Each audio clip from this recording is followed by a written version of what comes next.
अस्सलाम वालेकुम and hello everyone. Chemistry grade 10 all boards of KPK में आपको खुशामदीद कहता हूँ। Chemistry grade 10 chapter number 9 chemical equilibrium या चैप्टर नंबर 1 केमिकल इक्विलिब्रियम में ये दूसरी वीडियो में अपलोड कर रहा हूँ। आज की इस वीडियो का हमारा टॉपिक है reversible and irreversible reaction and chemical equilibrium. Specially इस वीडियो में हम गुफ्तगू करेंगे रिवर्सिबल और इर्रिवर्सिबल रिएक्शन के ऊपर। सबसे पहले बात करते हैं इर्रिवर्सिबल रिएक्शंस के बारे में। So these are the reactions which proceed in one direction normally called the forward direction only are called irreversible reaction, यानी वो रिएक्शन जो सिर्फ एक ही डायरेक्शन में, और उस डायरेक्शन को आम तौर पर हम क्या कहते हैं, उसको आमतौर पर फॉरवर्ड डायरेक्शन कहते हैं। तो ऐसे रिएक्शन जो एक ही डायरेक्शन में, यानी उनमें रिएक्टेंट्स डायरेक्ट प्रोडक्ट्स में चेंज होते हैं, एक ही वे होता है उस रिएक्शन का, तो उनको इर्रिवर्सिबल रिएक्शंस कहते हैं।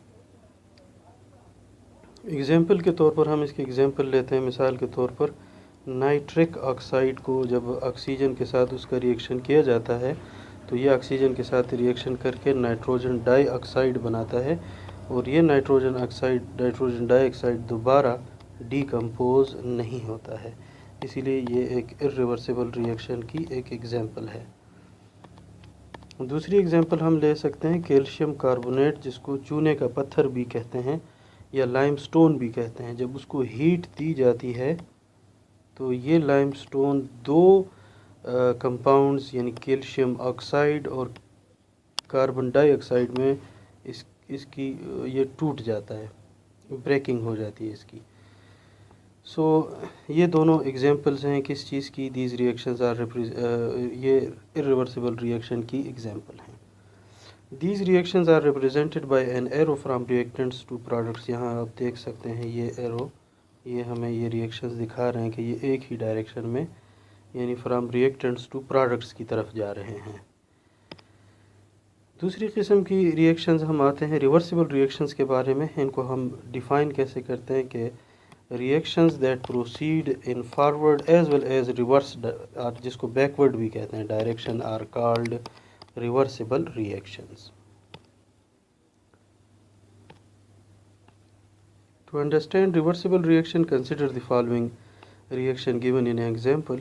इस रिएक्शन को गौर से देखें। यहाँ ये हमने सिंबल लिया है नाइट्रोजन गैस की, जो कि जिसमें दो एटम आपस में मिले होते हैं, यानी मॉलिक्यूलर फॉर्म में पाया जाता है।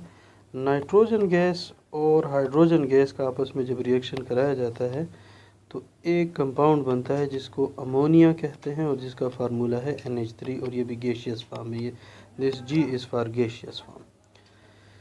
This reaction initially proceeds as follows, means के जब हम इस रिएक्शन को स्टार्ट करते हैं तो नाइट्रोजन और हाइड्रोजन आपस में मिलकर अमोनिया बनाते हैं। बट आफ्टर सम टाइम क्या होता है कि जब ये अमोनिया थोड़ा सा बन जाता है, that is initially the nitrogen gas and hydrogen gas combine together to give ammonia NH3 gas. As soon as some amount of ammonia NH3 gas is formed, the reverse reaction also starts, in which the ammonia gas starts to dissociate into its components, and these components are nitrogen gas and hydrogen gas. This reaction can be shown as follows. We can show it as follows कि हम लें NH3 ammonia gas लें, और वो जो है वो split होकर नाइट्रोजन और हाइड्रोजन दो गैसेस में इसकी ब्रेक डाउन हो जाए। So now as both reactions occur simultaneously, so we can show the two reactions as follows with the help of the two arrows. That is, nitrogen combines with hydrogen and it forms a gas known as ammonia, and this ammonia gas again splits when some amount is formed into hydrogen and nitrogen gas, कि ये दोबारा टूट कर ये अपने reactants में change होना शुरू हो जाता है। That is, reversible reactions are represented by these double arrows. ये इसमें इम्पॉर्टेंट है कि ये बात नोट करें कि इनके दरमियान ये दो एरोज जो लॉन्गिट्यूडनली कट हैं, ये पूरा एरो नहीं है इस तरह का, ये इस तरह का एरो है, या सॉरी फॉरवर्ड के लिए इस तरह और रिवर्स के लिए इस तरह का। सो इसमें हम देख रहे हैं कि रिवर्स रिएक्शन में क्या होता है कि अमोनिया जो है वो ये एरो जो है डबल एरोज ये reactants in this case nitrogen and hydrogen products NH3 इनके दरमियान ये डबल एरोज डाले गए होते हैं. Other examples of reversible reaction can be hydrogen combines with iodine and it forms a gaseous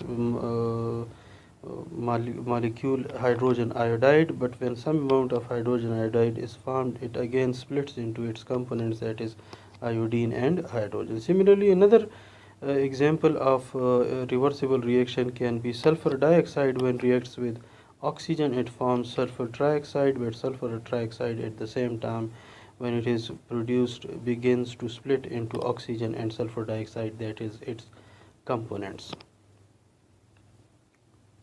So this was all about the reversible and irreversible reaction. Chemical equilibrium चूँकि थोड़ा सा लेंथी टॉपिक है तो पहले आप इस वीडियो को गौर से देखें और रिवर्सिबल इरिवर्सिबल रिएक्शंस को समझने की कोशिश करें. इसके बाद नेक्स्ट वीडियो में हम इंशाल्लाह बात करेंगे केमिकल इक्विलिब्रियम के. Thank you for watching this video. Please don't forget to subscribe to my channel for more videos. Allah Hafiz.